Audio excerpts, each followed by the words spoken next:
If you know anything about the peak of the Warriors dynasty, you know about their little rivalry with the Houston Rockets, which mainly took place in the second half of the 2010s while they were busy taking over the league. And after 2017, Houston was a team that was really purpose-built to face Golden State in a postseason setting. And so when they got that matchup in the 2018 Western Conference Finals, they made sure that Golden State knew that this was something they had been waiting for. Man, we won 2 championships in 3 years. We're not about to run off talking about how bad we want to play somebody. Like, we want to win another championship.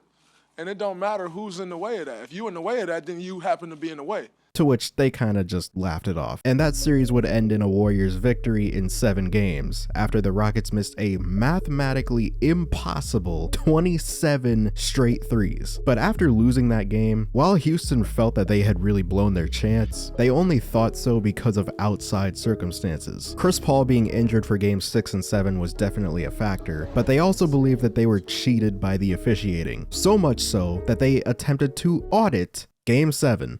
Yeah, really. But of course, nothing came of this, and less than a year later, as fate would have it, we would get the rematch, this time with a healthy Chris Paul and arguably an even better version of James Harden. And with Steph Curry struggling through the first 4 games, the series would end up tied 2-2, going back to Oakland for Game 5, during which Kevin Durant would suffer a calf strain in the 3rd quarter, right after Houston had just put together a 20-point comeback. And so their opportunity and their chance at redemption that they had been waiting on was there, and they blew it again. But they're going back home for Game 6, so all they need to do is force a Game 7, and they might have a chance. And through the first half, they're in a pretty good position to do just that, holding Steph Curry to a 0-point first half. And after building a 7-point lead at the start of the 4th quarter, they look like they're about to do it. And then Steph Curry checks back into the game with about 10 minutes left, now having scored 10 points. And what would follow is the topic of today's video, because what the Warriors did in this 4th quarter would be an absolute masterclass, and possibly the only time that I have ever seen a single action ran so perfectly that the other team couldn't stop it for an entire quarter. Because the Houston Rockets did not account for the Stephen Curry Draymond Green 2-man game. I broke down everything you're about to see on my playback channel, playback.tv/DoubleDworth, and also be sure to follow the group channel, Gold Blooded. This Wednesday we actually have something really special planned, so be sure to stay tuned in for that. And before I hand it off to my past self, be sure to drop a like. It only takes a second and it really does make a huge difference to how the video performs. And be sure to subscribe. That also only takes a second and it also really helps out a lot. But without further ado, do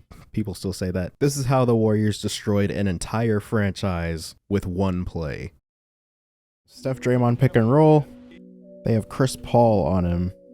They don't seem like they know whether they want to switch or not, and that's really a theme throughout the entire 4th quarter that you're gonna see. Yep, there we go. They switched it that time, but so they switched the pick and roll on this play, but it's Clint Capella on the switch, which is why they wanted to hunt it in the first place. In my opinion, okay, yeah, Clint Capella could have gotten way closer than that. So yeah, Mike D'Antoni was right to absolutely light him up after this play. And I think that's going to be a theme throughout the whole just 4th quarter in general. The decision that they're going to have to make between like switching and just trapping Steph. Like even then you can see like they're using their switching against them because they run this action right here. And then obviously they're so concerned with Steph Curry coming off of this Sean Livingston pick. That's just going to give Sean Livingston better positioning inside, but just can't hit it. And it's back to a 2-point lead. Curry to the basket. Nice soft bounce for... You see, and they ran it again. See, this time it was more of what I was talking about earlier. Like they didn't know, like it seemed like they didn't know if they wanted to switch or not.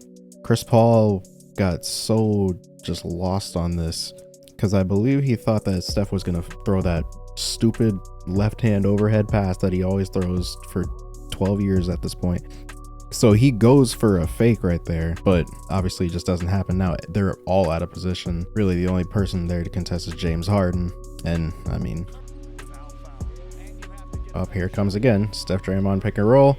That time they trapped him And they got a short roll out of it, which is something that we've seen however many times over the last however many years. And I want you to like kind of pay attention to the main defenders that are attached to Steph. It was Chris Paul at the start of the quarter. That time it was Austin Rivers. So now they go away from it for one play.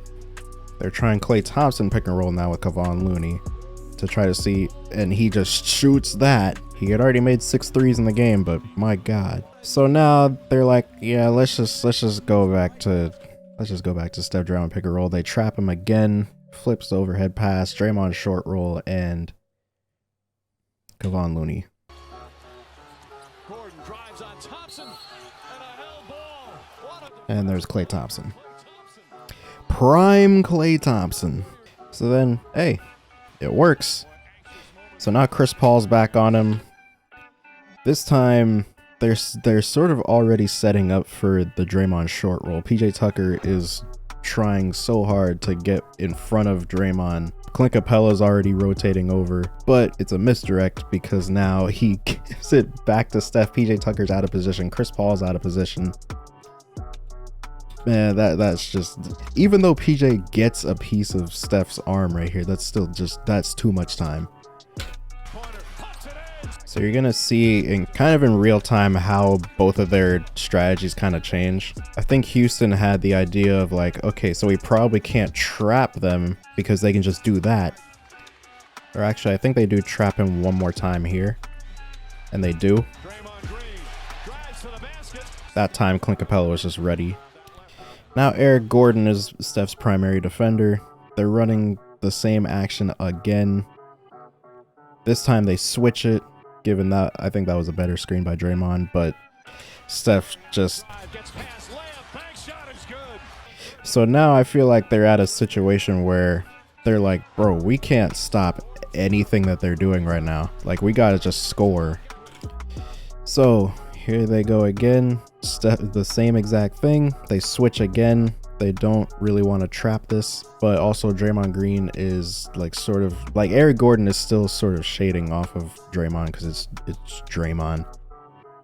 This is just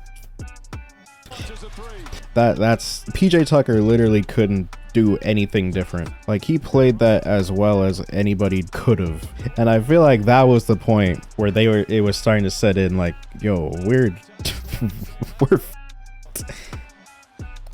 This time Klay brings the ball up because they did a really good job of ball denial. They're about to run it again. This time they're gonna hard trap him. And Draymond has a short roll. Clint Capella starts rotating over. James Harden is actually sagging off of Iguodala because he knows that Clint Capella is going to commit. So he is there as kind of secondary to break up any potential pass to Kevon Looney. Draymond sees that. He hits James Harden's matchup, which was Andre Iguodala. PJ Tucker is pretty much the closest person to close. Actually, it might be Chris Paul. It's both of them. But I mean, Klay Thompson is Klay Thompson. Like, it's so crazy. Chris Paul made the right decision here, and he made it like with adequate time. Like, they were just gonna let Andre shoot this regardless, but they saw that he had no intention of shooting it. But even then, I feel like they were both already rotating. Like, man, that's just you can't do anything about that.